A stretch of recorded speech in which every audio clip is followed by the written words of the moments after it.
दुर्योधन का नाम सुनते ही हमारे मन में एक महत्वाकांक्षी और शक्तिशाली राजकुमार की छवि उभरती है।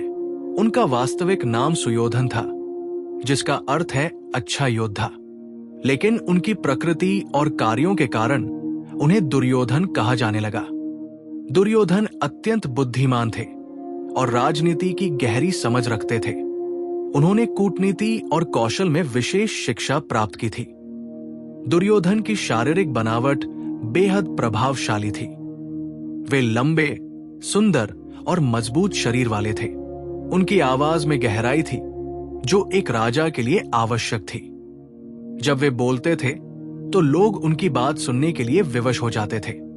उनके चेहरे पर हमेशा गर्व और आत्मविश्वास की झलक दिखाई देती थी। उनकी चालढाल में राजसी भाव था, जो उनके व्यक्तित्व को और भी आकर्षक बनाता था। दुर्योधन अत्यंत धनी थे और उन्हें विलासिता से प्रेम था। उनके महल में सबसे उत्तम वस्तुएं होती थी। वे उत्कृष्ट भोजन के शौकीन थे और उनके भोज अत्यंत भव्य होते थे। उन्होंने अपने महल को स्वर्ण, रत्नों और कीमती वस्तुओं से सजाया था। उनके वस्त्र रेशम और बेहतरीन कपड़ों से बने होते थे। वे सुगंधित तेलों का उपयोग करते थे और हमेशा राजसी वेशभूषा में रहते थे। दुर्योधन संगीत के भी प्रेमी थे। उनके दरबार में श्रेष्ठ गायक और वादक होते थे। वे स्वयं भी कुछ वाद्य यंत्र बजाना जानते थे।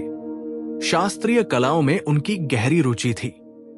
उन्होंने वेदों और शास्त्रों का भी अध्ययन किया था। हालांकि उन्होंने उनके उपदेशों को हमेशा नहीं माना। दुर्योधन को घुड़सवारी का भी शौक था और वे उत्कृष्ट अश्वारोही थे। दुर्योधन की वाणी में तीक्ष्णता थी। वे व्यंग्य करने में माहिर थे और अपने शत्रुओं को शब्दों से भी घायल कर सकते थे। उनकी बुद्धि तीव्र थी, लेकिन वे इसका उपयोग अक्सर षड्यंत्र रचने में करते थे। वे जानते थे कि लोगों की कमजोरियों का फायदा कैसे उठाया जाए। उन्होंने अपने पिता की पुत्र भक्ति का लाभ उठाकर कई गलत निर्णय करवाए। यदि आप महाभारत की ऐसी रोचक कहानियां सुनना पसंद करते हैं, तो कृपया हमारे चैनल को लाइक और सब्सक्राइब करें। दुर्योधन की शिक्षा द्रोणाचार्य के आश्रम में हुई, जहां उन्होंने सभी प्रकार के शस्त्रास्त्रों का ज्ञान प्राप्त किया। गदा युद्ध में उनके गुरु बलराम भी थे, जो स्वयं इस कला के सर्वश्रेष्ठ ज्ञाता थे।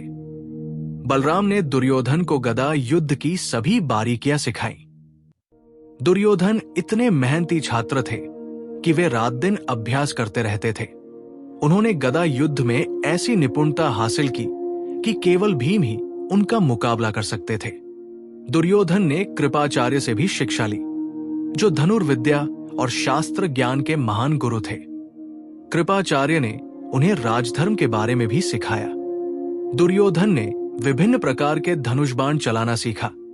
हालांकि इस कला में अर्जुन से उनकी तुलना नहीं हो सकती थी। उन्होंने तलवार युद्ध में भी महारत हासिल की और विभिन्न प्रकार की तलवारों का उपयोग करना सीखा। दुर्योधन को रथ चलाने में विशेष कौशल था। उन्होंने जटिल युद्ध व्यूहों के बारे में सीखा और स्वयं कई व्यूहों की रचना की। उन्हें युद्ध रणनीति का गहरा ज्ञान था। वे जानते थे कि सेना को कैसे व्यवस्थित किया जाए, कैसे युद्ध में शत्रु की कमजोरी को पहचाना जाए और कैसे अपनी शक्तियों का सर्वोत्तम उपयोग किया जाए। उनकी सैन्य रणनीतियां अक्सर बहुत प्रभावी होती थी। दुर्योधन ने हस्तिनापुर के विद्वानों से वेद, उपनिषद और धर्मशास्त्रों का अध्ययन किया। उन्हें संस्कृत भाषा का उत्कृष्ट ज्ञान था और वे कविता भी रच सकते थे। उन्होंने गणित, ज्योतिष और अन्य विज्ञानों का भी अध्ययन किया था। राजनीति शास्त्र में उनकी विशेष रुचि थी और उन्होंने चाणक्य के नीति शास्त्र का गहन अध्ययन किया था। वे जानते थे कि राज्य को कैसे संचालित किया जाए और शत्रुओं को कैसे कमजोर किया जाए। दुर्योधन ने गुप्तचर व्यवस्था के बारे में भी सीखा। उन्होंने अपना एक मजबूत जासूसी तंत्र विकसित किया था, जो उन्हें हर महत्वपूर्ण जानकारी देता रहता था। उनके गुप्तचर पांडवों पर नजर रखते थे और उन्हें उनकी हर गतिविधि की जानकारी मिलती रहती थी। ये कौशल उन्हें अपने शिक्षकों से नहीं बल्कि शकुनी से मिला था। दुर्योधन के 99 भाई थे, जिनमें दुशासन सबसे छोटा और सबसे प्रिय था। दुशासन हमेशा अपने बड़े भाई का समर्थन करता था और उसकी हर बात मानता था। दुर्योधन के अन्य भाइयों में विकर्ण भी था, जो सभा में द्रौपदी के अपमान के समय विरोध करने वाला एकमात्र कौरव था। लेकिन दुर्योधन ने विकर्ण की बात नहीं सुनी। दुर्योधन अपने भाइयों से बहुत प्रेम करते थे और उनकी रक्षा के लिए कुछ भी करने को तैयार रहते थे। दुर्योधन की एक बहन भी थी, दोशला, जिसका विवाह सिंधु नरेश जयद्रथ से हुआ था। दुर्योधन अपनी बहन से बहुत स्नेह करते थे। जयद्रथ ने एक बार द्रौपदी का अपहरण करने का प्रयास किया था, लेकिन पांडवों ने उसे पकड़ लिया। दुर्योधन ने जयद्रथ को छुड़वाने में महत्वपूर्ण भूमिका निभाई। युद्ध में जयद्रथ की रक्षा के लिए दुर्योधन ने अपनी पूरी सेना लगा दी थी। दुर्योधन की पत्नी भानुमति थी, जो कलिंग की राजकुमारी थी। भानुमति अत्यंत सुंदर और गुणवान थी। वो अपने पति के प्रति समर्पित थी, हालांकि वो उसके कुछ कार्यों से सहमत नहीं थी। एक बार कर्ण और भानुमति पासे खेल रहे थे और दुर्योधन ने उन्हें देख लिया, लेकिन दुर्योधन को अपने मित्र और पत्नी दोनों पर पूरा विश्वास था, इसलिए उन्हें कोई संदेह नहीं हुआ। यह घटना दुर्योधन की कर्ण में अटूट आस्था को दर्शाती है। दुर्योधन के 3 पुत्र थे, लक्ष्मण कुमार, लक्ष्मण और यायाति। लक्ष्मण कुमार का विवाह कृष्ण की पुत्री लक्ष्मणा से होने वाला था, लेकिन अभिमन्यु ने उसका अपहरण कर लिया और उससे विवाह कर लिया। यह घटना दुर्योधन के लिए एक और अपमान था। युद्ध में लक्ष्मण कुमार अभिमन्यु के हाथों मारा गया। यह दुर्योधन के लिए व्यक्तिगत त्रासदी थी, लेकिन उन्होंने अपना दुख छुपाया और युद्ध जारी रखा। दुर्योधन के पिता धृतराष्ट्र उनसे अत्यधिक प्रेम करते थे। धृतराष्ट्र अंधे थे और इसलिए वे राजा नहीं बन सके। ये बात दुर्योधन के मन में गहरी बैठी हुई थी। वे मानते थे कि उनके पिता को अन्याय का सामना करना पड़ा। धृतराष्ट्र कभी भी दुर्योधन को कुछ भी मना नहीं कर पाते थे। यही कारण था कि दुर्योधन जो चाहते थे वो करवा लेते थे। धृतराष्ट्र की ये पुत्र मोह दुर्योधन के पतन का एक कारण बना। दुर्योधन की मां गांधारी एक महान तपस्विनी थी। उन्होंने अपने पति के अंधे होने के कारण अपनी आंखों पर पट्टी बांध ली थी। गांधारी अपने पुत्रों से प्रेम करती थी, लेकिन वे दुर्योधन के गलत कार्यों को नहीं मानती थी। उन्होंने कई बार दुर्योधन को समझाने का प्रयास किया, लेकिन दुर्योधन ने उनकी बात नहीं सुनी। युद्ध से पहले गांधारी ने अपनी आंखों की पट्टी हटाकर दुर्योधन को देखना चाहा था, ताकि उनकी दृष्टि से दुर्योधन का शरीर वज्र के समान हो जाए। लेकिन कृष्ण की सलाह पर दुर्योधन ने अपनी जांघों को ढक लिया, जो बाद में उनकी मृत्यु का कारण बनी। दुर्योधन और कर्ण की मित्रता महाभारत की सबसे प्रसिद्ध मित्रताओं में से एक है। जब कर्ण को रंगभूमि में सूतपुत्र कहकर अपमानित किया गया, तब दुर्योधन ने उसे अंग देश का राजा बना दिया। इस एक कार्य से कर्ण दुर्योधन का आजीवन ऋणी हो गया। दुर्योधन ने कभी भी कर्ण के जन्म को लेकर उसे नीचा नहीं दिखाया। वे उसे अपने बराबर मानते थे और उसे अपना सबसे करीबी मित्र मानते थे। कर्ण ने दुर्योधन से वादा किया था कि वो अर्जुन को मार देगा। दुर्योधन को कर्ण की शक्ति और कौशल पर पूरा विश्वास था। उन्होंने एक साथ कई युद्ध लड़े और हमेशा एक दूसरे का साथ दिया। जब कर्ण युद्ध में मारा गया, तो दुर्योधन को लगा कि उनका सबसे बड़ा सहारा चला गया। कर्ण की मृत्यु ने दुर्योधन को तोड़ दिया, लेकिन उन्होंने अपने दुख को छुपाया और युद्ध जारी रखा। दुर्योधन के मामा शकुनी उनके सबसे बड़े सलाहकार थे। शकुनी गांधार के राजकुमार थे और अत्यंत चतुर और कुटिल थे।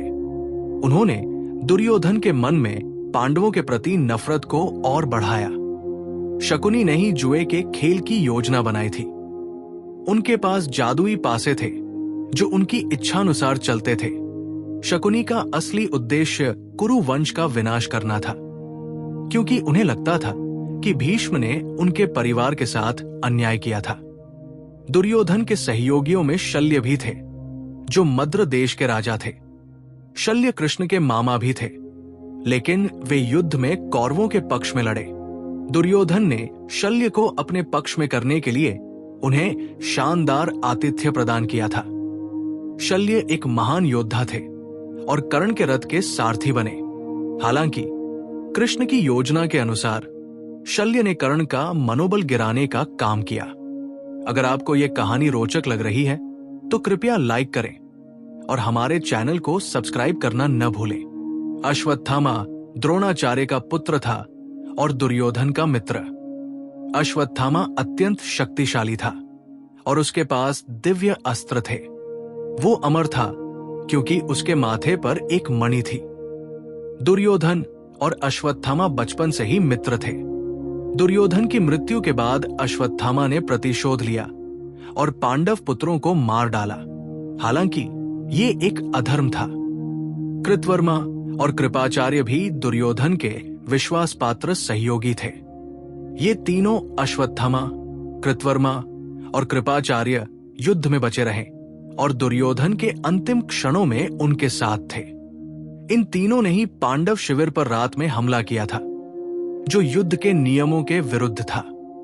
भीम दुर्योधन का सबसे बड़ा व्यक्तिगत शत्रु था। बचपन से ही दोनों में प्रतिद्वंद्विता थी। भीम की असाधारण शक्ति दुर्योधन के लिए चिंता का विषय थी। दुर्योधन ने कई बार भीम को मारने का प्रयास किया, लेकिन हर बार असफल रहे। भीम ने दुर्योधन के सभी 99 भाइयों को युद्ध में मार डाला। यह दुर्योधन के लिए असहनीय था। अंत में भीम ने ही दुर्योधन को परास्त किया और उनकी जांघ तोड़ दी। युधिष्ठिर दुर्योधन के राजनीतिक प्रतिद्वंद्वी थे। दुर्योधन को लगता था कि सिंहासन का अधिकार उनका है, न कि युधिष्ठिर का। युधिष्ठिर की धार्मिकता और न्यायप्रियता प्रसिद्ध थी, जो दुर्योधन के लिए चुनौती थी। युधिष्ठिर ने राजसूय यज्ञ किया और सम्राट बने, जो दुर्योधन के लिए असहनीय था। लेकिन दुर्योधन ने युधिष्ठिर की एक कमजोरी को पहचाना, जुआ खेलने का शौक, और इसका फायदा उठाया। अर्जुन महान धनुर्धर थे और उन्हें द्रोणाचार्य का प्रिय शिष्य होने का गौरव प्राप्त था। ये बात दुर्योधन को खटकती थी। अर्जुन के पास गांडीव धनुष था और कृष्ण उनके सारथी थे। दुर्योधन जानते थे कि अर्जुन को हराना लगभग असंभव है। युद्ध में अर्जुन ने भीष्म, द्रोण, कर्ण जैसे महान योद्धाओं को पराजित किया। दुर्योधन ने कई बार अर्जुन को मारने की योजना बनाई, लेकिन कृष्ण हमेशा बचा लेते थे। कृष्ण दुर्योधन के सबसे बड़े विरोधी थे। हालांकि वे युद्ध में प्रत्यक्ष रूप से नहीं लड़े। कृष्ण ने हमेशा पांडवों का साथ दिया। दुर्योधन ने एक बार कृष्ण को बंदी बनाने का प्रयास किया, जो एक बेहद मूर्खतापूर्ण योजना थी। कृष्ण ने दुर्योधन को कई बार समझाने का प्रयास किया, लेकिन दुर्योधन ने उनकी बात नहीं सुनी। कृष्ण की रणनीतियों के कारण ही पांडव युद्ध जीत सके। द्रुपद और द्रौपदी भी दुर्योधन के शत्रु थे। द्रुपद पांचाल के राजा थे और पांडवों के ससुर। द्रौपदी ने इंद्रप्रस्थ में दुर्योधन का अपमान किया था, या कम से कम दुर्योधन को ऐसा लगा। दुर्योधन ने सभा में द्रौपदी का अपमान करवाया, जो उनके जीवन का सबसे काला कृत्य था। द्रौपदी ने प्रतिज्ञा की थी कि वो अपने बाल तब तक नहीं बांधेगी जब तक दुशासन का रक्त उसके बालों में नहीं लग जाता। ये प्रतिज्ञा पूरी हुई। धृष्टद्युम्न द्रुपद का पुत्र था और द्रोणाचार्य को मारने के लिए जन्मा था। वो पांडवों की सेना का सेनापति था। धृष्टद्युम्न ने द्रोणाचार्य का वध किया, जो दुर्योधन के लिए एक बड़ी हानि थी। दुर्योधन ने धृष्टद्युम्न से बदला लेना चाहा, लेकिन युद्ध में ऐसा नहीं हो सका। अश्वत्थामा ने रात के हमले में धृष्टद्युम्न को मार डाला। सात्यकी और द्रौपदी के 5 पुत्र भी दुर्योधन के शत्रु थे। सात्यकी कृष्ण का रिश्तेदार था और महान धनुर्धर था। द्रौपदी के पुत्र प्रतिविंध्य, सुतसोम, श्रुतकर्म, शतानीक और श्रुतसेन सभी महान योद्धा थे। अश्वत्थामा ने इन्हें सोते समय मार डाला, जो दुर्योधन के लिए अंतिम विजय थी। हालांकि ये एक अधर्म था। दुर्योधन महान गदा योद्धा थे। उन्होंने बलराम से गदा युद्ध की शिक्षा ली थी और इस कला में लगभग अजेय थे। उनकी गदा का नाम था और वो अत्यंत भारी थी। दुर्योधन अपनी गदा को इतनी कुशलता से चलाते थे कि देखने वाले मंत्रमुग्ध हो जाते थे। उन्होंने गदा युद्ध में कई महान योद्धाओं को हराया था। भीम के अलावा कोई भी उनका सामना नहीं कर सकता था। दुर्योधन उत्कृष्ट सेनानायक थे। उन्हें युद्ध व्यूह रचना का गहरा ज्ञान था। उन्होंने चक्रव्यूह, पद्मव्यूह, क्रौंच व्यूह और अन्य कई व्यूहों की रचना की। उनकी सैन्य रणनीतियां अक्सर सफल होती थी। वे अपनी सेना को कुशलता से संचालित करते थे और सही समय पर सही निर्णय लेते थे। युद्ध के मैदान में वे एक प्रेरक नेता थे। दुर्योधन को माया और इंद्रजाल का भी ज्ञान था। उन्होंने सरोवर के पानी को ठोस बनाने के लिए अपनी माया शक्ति का उपयोग किया। उन्हें कुछ दिव्य अस्त्रों का भी ज्ञान था, हालांकि अर्जुन या कर्ण जितना नहीं। उन्होंने अपने गुरुओं से विभिन्न प्रकार की विद्याएं सीखी थी। वे जल में भी छिपने की कला जानते थे। दुर्योधन महान वक्ता थे।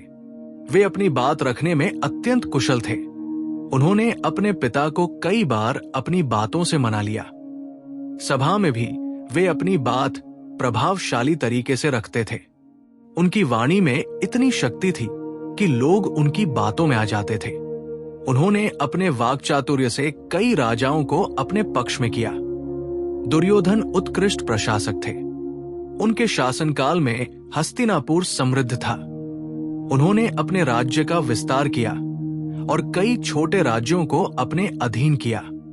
वे न्याय के मामलों में सख्त थे और अपराधियों को कठोर दंड देते थे। उनकी प्रजा उनसे भयभीत भी थी और सम्मान भी करती थी। उन्होंने अपने राज्य में कई निर्माण कार्य करवाए। दुर्योधन को अर्थशास्त्र का भी ज्ञान था। उन्होंने राज्य की संपत्ति को बढ़ाने के लिए कई उपाय किए। उन्होंने व्यापार को बढ़ावा दिया और व्यापारियों को सुविधाएं प्रदान की। उनके खजाने में अपार धन था। उन्होंने अपने सैनिकों और सहयोगियों को उदारता से पुरस्कृत किया। उनका दान भी प्रसिद्ध था। हालांकि वे केवल उन्हीं को दान देते थे जो उनके पक्ष में थे। दुर्योधन घुड़सवारी में माहिर थे। उनके पास सर्वोत्तम घोड़े थे। वे हाथियों को भी नियंत्रित करना जानते थे। युद्ध में वे कभी घोड़े पर तो कभी हाथी पर लड़ते थे। उनका रथ भी अत्यंत भव्य था और उत्तम घोड़ों से सुसज्जित था। वे रथ चलाने में भी निपुण थे। दुर्योधन का सबसे महत्वपूर्ण निर्णय था पांडवों को राज्य न देना। जब 13 वर्ष पूरे हो गए और पांडव वापस आए, तब दुर्योधन ने स्पष्ट रूप से कहा कि वे सुई की नोक जितनी भूमि भी नहीं देंगे। ये घमंड और हठधर्मिता का निर्णय था। इस एक निर्णय ने महाभारत के युद्ध को अनिवार्य बना दिया। कई लोगों ने उन्हें समझाया, लेकिन वे अपनी बात पर अड़े रहे। दुर्योधन ने कर्ण को अंग देश का राजा बनाने का निर्णय लिया। ये निर्णय उनकी उदारता और कर्ण के प्रति उनके स्नेह को दर्शाता है। इस निर्णय से कर्ण उनका आजीवन मित्र और समर्थक बन गया। कर्ण ने दुर्योधन के लिए अपना सब कुछ दांव पर लगा दिया। ये निर्णय दुर्योधन के जीवन का सबसे अच्छा निर्णय था। लाक्षागृह में पांडवों को भेजने का निर्णय दुर्योधन की क्रूरता को दर्शाता है। उन्होंने अपने चचेरे भाइयों को जला देने की योजना बनाई। ये निर्णय अधर्म था और इसने दुर्योधन के चरित्र पर काला धब्बा लगाया। हालांकि पांडव बच गए, लेकिन ये घटना दोनों पक्षों के बीच की दूरी को और बढ़ा गई। जुए के खेल का आयोजन करना दुर्योधन का एक और महत्वपूर्ण निर्णय था। शकुनी के परामर्श पर उन्होंने ये खेल आयोजित किया। इस निर्णय से उन्होंने बिना युद्ध के पांडवों का सब कुछ छीन लिया। लेकिन द्रौपदी के अपमान ने इस निर्णय को अधर्म में बदल दिया। ये निर्णय दुर्योधन के पतन की शुरुआत था। यदि आप इस कहानी को पसंद कर रहे हैं तो कृपया चैनल को लाइक और सब्सक्राइब करें ताकि आप ऐसी और कहानियां सुन सकें। दुर्योधन ने भीष्म को पहला सेनापति बनाने का निर्णय लिया। ये एक बुद्धिमानी का निर्णय था क्योंकि भीष्म महान योद्धा थे। लेकिन भीष्म ने स्पष्ट कहा था कि वे पांडवों को नहीं मार सकते। दुर्योधन को यह बात पसंद नहीं आई। जब भीष्म गिरे तो दुर्योधन ने द्रोण को सेनापति बनाया, फिर कर्ण को, फिर शल्य को। हर सेनापति की नियुक्ति एक सोचा समझा निर्णय था। दुर्योधन ने अभिमन्यु को चक्रव्यूह में फंसाने और उसे मारने का निर्णय लिया। यह निर्णय अधर्मपूर्ण था, क्योंकि 7 महारथियों ने मिलकर एक किशोर को मारा। लेकिन दुर्योधन को लगा कि युद्ध में सब कुछ जायज है। इस निर्णय ने अर्जुन को और क्रोधित कर दिया और पांडवों की जीत की इच्छा को और मजबूत कर दिया। दुर्योधन ने जयद्रथ की रक्षा के लिए अपनी पूरी सेना लगाने का निर्णय लिया। जयद्रथ उनका बहनोई था और अभिमन्यु की मृत्यु में उसकी भूमिका थी। अर्जुन ने प्रतिज्ञा की थी कि वे सूर्यास्त से पहले जयद्रथ को मार देंगे। दुर्योधन ने हर संभव प्रयास किया, लेकिन कृष्ण की माया से अर्जुन सफल हो गए। ये निर्णय भी असफल रहा। दुर्योधन का धर्म के प्रति दृष्टिकोण जटिल था। वे क्षत्रिय धर्म में विश्वास करते थे, युद्ध में लड़ना, साहस दिखाना और कभी पीठ न दिखाना। उन्होंने अपने जीवन में इन सिद्धांतों का पालन किया। वे यज्ञ करते थे और ब्राह्मणों को दान देते थे, लेकिन उन्होंने कई अधर्मपूर्ण कार्य भी किए। उनके लिए धर्म का अर्थ था अपने कर्तव्यों का पालन, न कि नैतिकता। दुर्योधन ने वैष्णव यज्ञ किया, जो राजसूय के बाद दूसरा सबसे महत्वपूर्ण यज्ञ था। इस यज्ञ में उन्होंने अपार धन संपत्ति का दान किया। उन्होंने हजारों ब्राह्मणों को भोजन कराया और उपहार दिए। ये यज्ञ उनकी धार्मिकता को दर्शाता है, हालांकि उनके कार्य हमेशा धर्म के अनुसार नहीं थे। दुर्योधन ने पितरों का तर्पण किया और पूर्वजों की पूजा की। वे अपने पारिवारिक कर्तव्यों को पूरा करते थे। उन्होंने अपने भाइयों की देखभाल की और अपनी बहन का विवाह धूमधाम से किया। परिवार के प्रति उनका कर्तव्य निभाना भी एक प्रकार का धर्म था। दुर्योधन को युद्ध धर्म का गहरा ज्ञान था। वे जानते थे कि युद्ध में क्या नियम है, लेकिन जब उन्हें लगा कि वे हार रहे हैं, तो उन्होंने इन नियमों को तोड़ा। अभिमन्यु की हत्या युद्ध धर्म के विरुद्ध थी, लेकिन दुर्योधन ने इसे जायज ठहराया, क्योंकि उनका मानना था कि पांडवों ने भी छल से युद्ध किया। दुर्योधन का मानना था कि राज्य पाना उनका धर्म है। उनका तर्क था कि उनके पिता धृतराष्ट्र पांडु से बड़े थे, इसलिए सिंहासन का अधिकार उन्हें मिलना चाहिए। ये तर्क कुछ हद तक सही भी था, लेकिन परंपरा के अनुसार अंधा व्यक्ति राजा नहीं बन सकता था, इसलिए पांडु को राजा बनाया गया। दुर्योधन ने अपने अंतिम क्षणों में कहा कि उन्होंने क्षत्रिय धर्म का पालन किया। उन्होंने युद्ध में लड़ाई की और कभी पीठ नहीं दिखाई। उन्होंने अपने मित्रों को नहीं छोड़ा। उन्होंने राज्य का भोग किया और शत्रुओं को पीड़ा दी। उनका मानना था कि इन कारणों से वे स्वर्ग जाएंगे। ये दृष्टिकोण धर्म की एक संकीर्ण व्याख्या थी। दुर्योधन को वेदों और शास्त्रों का ज्ञान था, लेकिन उन्होंने उनके उपदेशों को पूरी तरह से नहीं माना। वे जानते थे कि द्रौपदी का अपमान अधर्म है, लेकिन फिर भी उन्होंने किया। वे जानते थे कि लाक्षागृह में पांडवों को जलाना गलत है, लेकिन फिर भी उन्होंने योजना बनाई। उनके लिए अपना स्वार्थ धर्म से अधिक महत्वपूर्ण था। दुर्योधन ने कई मंदिरों का निर्माण करवाया और धार्मिक स्थलों को दान दिया। वे नियमित रूप से पूजा करते थे, लेकिन उनकी धार्मिकता केवल बाहरी थी। उनके हृदय में धर्म के प्रति सच्ची श्रद्धा नहीं थी। वे धर्म का उपयोग अपने कार्यों को जायज ठहराने के लिए करते थे। दुर्योधन की सबसे बड़ी कमजोरी उनका घमंड था।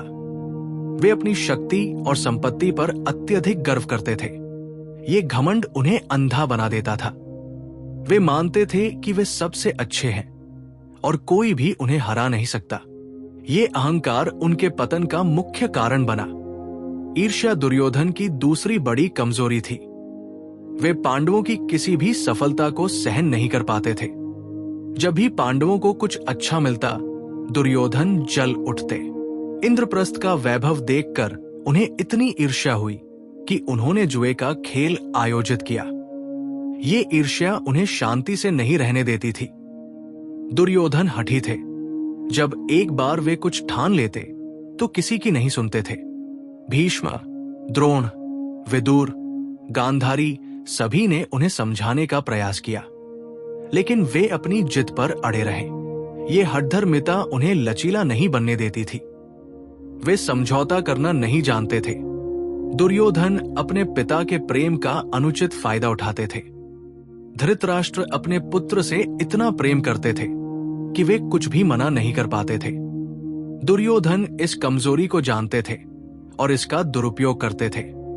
उन्होंने अपने पिता से कई गलत निर्णय करवाए। दुर्योधन बुरी संगति के प्रभाव में आ गए।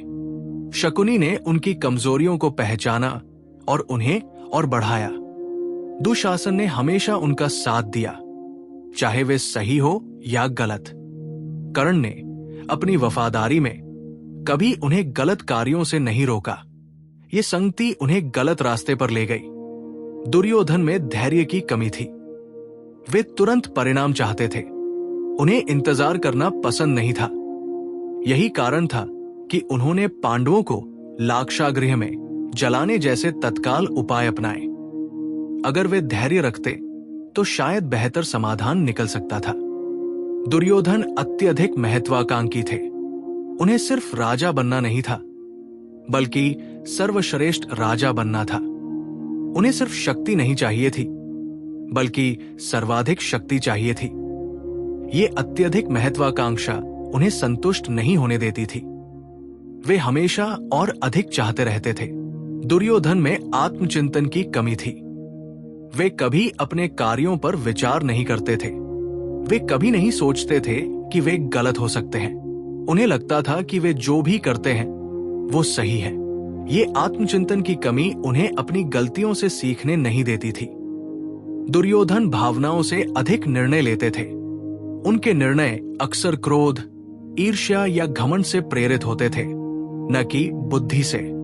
इंद्रप्रस्थ में अपमानित होने के बाद उन्होंने भावनाओं में आकर जुए का खेल आयोजित किया।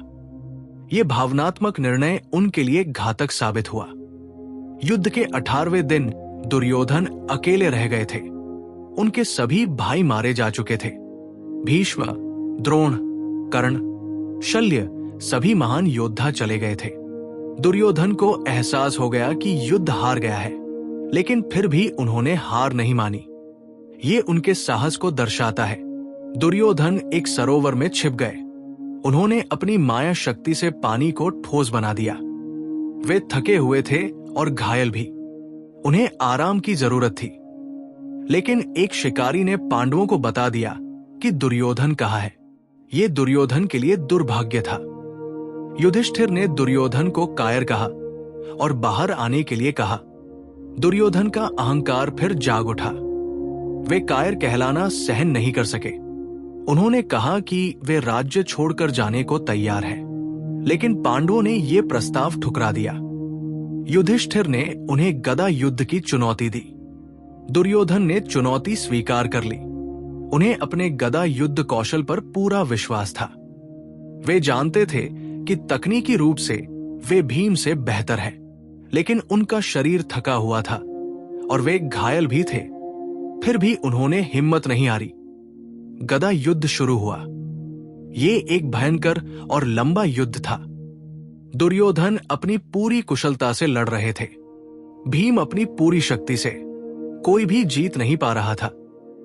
बलराम भी देख रहे थे और दुर्योधन की तकनीक की प्रशंसा कर रहे थे। दुर्योधन को लग रहा था कि शायद वे जीत सकते हैं, लेकिन कृष्ण ने भीम को संकेत दिया कि वे दुर्योधन की जांघ पर प्रहार करें। ये युद्ध नियमों के विरुद्ध था। भीम ने दुर्योधन की जांघ तोड़ दी। दुर्योधन जमीन पर गिर पड़े। उन्हें विश्वास नहीं हो रहा था कि उनके साथ ऐसा हुआ। वे क्रोधित थे कि युद्ध नियमों का उल्लंघन किया गया। घायल दुर्योधन ने पांडवों और कृष्ण को कोसना शुरू किया। उन्होंने सभी उदाहरण गिनाए जहां पांडवों ने छल से युद्ध किया। भीष्म को शिखंडी के पीछे से मारा गया। द्रोण को झूठ बोलकर मारा गया। कर्ण को तब मारा गया जब वो निहत्था था। और अब उन्हें भी अधर्म से मारा गया। दुर्योधन का गुस्सा जायज था, लेकिन दुर्योधन ने अपने द्वारा किए गए अधर्मों को भुला दिया। उन्होंने द्रौपदी का अपमान किया था, अभिमन्यु को छल से मारा था, लाक्षागृह में पांडवों को जलाने का प्रयास किया था। लेकिन अब अपने अंतिम क्षणों में वे केवल पांडवों के अधर्म को याद कर रहे थे। ये मानव स्वभाव है, हम अपनी गलतियों को भूल जाते हैं लेकिन दूसरों की याद रखते हैं। दुर्योधन वही जमीन पर पड़े रहे। रात में अश्वत्थामा, कृपाचार्य और कृतवर्मा उनसे मिलने आए। दुर्योधन ने अश्वत्थामा को अंतिम सेनापति बनाया। अश्वत्थामा ने प्रतिज्ञा की कि वह पांडवों का नाश कर देगा। दुर्योधन को इस बात से संतोष मिला कि उनका मित्र उनका बदला लेगा। अश्वत्थामा ने रात में पांडव शिविर पर हमला किया और द्रौपदी के 5 पुत्रों को मार डाला। जब दुर्योधन ने यह सुना तो वे प्रसन्न हुए। उन्हें लगा कि उनका बदला ले लिया गया, लेकिन यह जीत एक खोखली जीत थी। निर्दोष बच्चों की हत्या कोई वीरता नहीं थी। यह दुर्योधन की अंतिम भूल थी। दुर्योधन की मृत्यु के साथ कौरव वंश का अंत हो गया। उनके 100 भाई मारे गए, उनका पुत्र भी मारा गया। यह विनाश दुर्योधन की हठधर्मिता का परिणाम था। अगर वे पांडवों के साथ शांति से रहते तो ये सब नहीं होता, लेकिन उनका अहंकार इसे स्वीकार नहीं कर सका। दुर्योधन की कहानी हमें घमंड के खतरों के बारे में सिखाती है। घमंड व्यक्ति को अंधा बना देता है। दुर्योधन इतने घमंडी थे कि उन्होंने अच्छी सलाह को भी नहीं सुना। उनका घमंड उनके विनाश का कारण बना। हमें अपनी उपलब्धियों पर गर्व हो सकता है, लेकिन घमंड नहीं करना चाहिए। दुर्योधन की कहानी ईर्ष्या की विनाशकारी शक्ति को भी दर्शाती है। ईर्ष्या ने दुर्योधन को कभी शांति से नहीं रहने दिया। वे हमेशा पांडवों से तुलना करते रहते थे। ये ईर्ष्या उन्हें खुश नहीं रहने देती थी। हमें दूसरों की सफलता से खुश होना चाहिए, न कि ईर्ष्या करनी चाहिए। दुर्योधन की कहानी बुरी संगति के प्रभाव को भी दर्शाती है। शकुनी ने दुर्योधन की कमजोरियों को बढ़ाया। अगर दुर्योधन ने भीष्म या विदुर की सलाह सुनी होती तो उनका जीवन अलग होता। हमें अपने मित्रों को सावधानी से चुनना चाहिए। अच्छे मित्र हमें बेहतर बनाते हैं, बुरे मित्र बर्बाद कर देते हैं। दुर्योधन की कहानी हमें सिखाती है कि हठधर्मिता समस्याओं का समाधान नहीं है। लचीलापन जरूरी है। दुर्योधन अगर थोड़े लचीले होते, अगर समझौता करना जानते, तो युद्ध टल सकता था। हमें अपने विचारों पर अड़े नहीं रहना चाहिए। कभी कभी झुकना भी बुद्धिमानी है। दुर्योधन की कहानी ये भी सिखाती है कि अंत साधनों को जायज नहीं ठहराता। दुर्योधन ने सोचा कि राज्य पाने के लिए कुछ भी करना जायज है। उन्होंने अधर्म का सहारा लिया, लेकिन अंत में उन्हें कुछ नहीं मिला। हमारे साधन भी उतने ही महत्वपूर्ण हैं जितना हमारा लक्ष्य। गलत तरीकों से प्राप्त सफलता स्थायी नहीं होती। दुर्योधन के चरित्र में कुछ अच्छे गुण भी थे, साहस, मित्रता, उदारता, लेकिन उनकी कमजोरियां इतनी बड़ी थी कि उन्होंने उनके गुणों को ढक दिया। यह हमें सिखाता है कि केवल कुछ गुण होना काफी नहीं है। हमें अपनी कमजोरियों पर भी काम करना होगा। एक बड़ी कमजोरी सभी गुणों को बेकार बना सकती है। दुर्योधन की कहानी त्रासदी की कहानी है। वे एक महान व्यक्ति बन सकते थे। उनमें क्षमता थी, कौशल था, संसाधन थे, लेकिन उन्होंने गलत रास्ता चुना। उनकी कहानी हमें याद दिलाती है कि हमारे निर्णय हमारे भाग्य को निर्धारित करते हैं। हम चुन सकते हैं कि हम कैसे जीना चाहते हैं। अंत में दुर्योधन की कहानी मानवीय जटिलता को दर्शाती है। वे न तो पूरी तरह बुरे थे, नहीं पूरी तरह अच्छे। वे एक मानव थे, अपनी खूबियों और खामियों के साथ। उनकी कहानी हमें याद दिलाती है कि जीवन में कोई भी पूर्णतः अच्छा या बुरा नहीं होता। हम सभी अपनी पसंद के परिणाम भोगते हैं। दुर्योधन ने अपनी पसंद की और उसका परिणाम भोगा। इस प्रकार समाप्त होती है दुर्योधन की कहानी का दूसरा भाग। उनका जीवन हमें कई महत्वपूर्ण सबक सिखाता है। महाभारत केवल एक कहानी नहीं है, ये जीवन का दर्पण है। दुर्योधन का चरित्र हमें दिखाता है कि कैसे एक व्यक्ति अपने गुणों के बावजूद गलत निर्णयों से अपना विनाश कर सकता है। हमें इस कहानी से सीखना चाहिए और अपने जीवन में सही रास्ता चुनना चाहिए।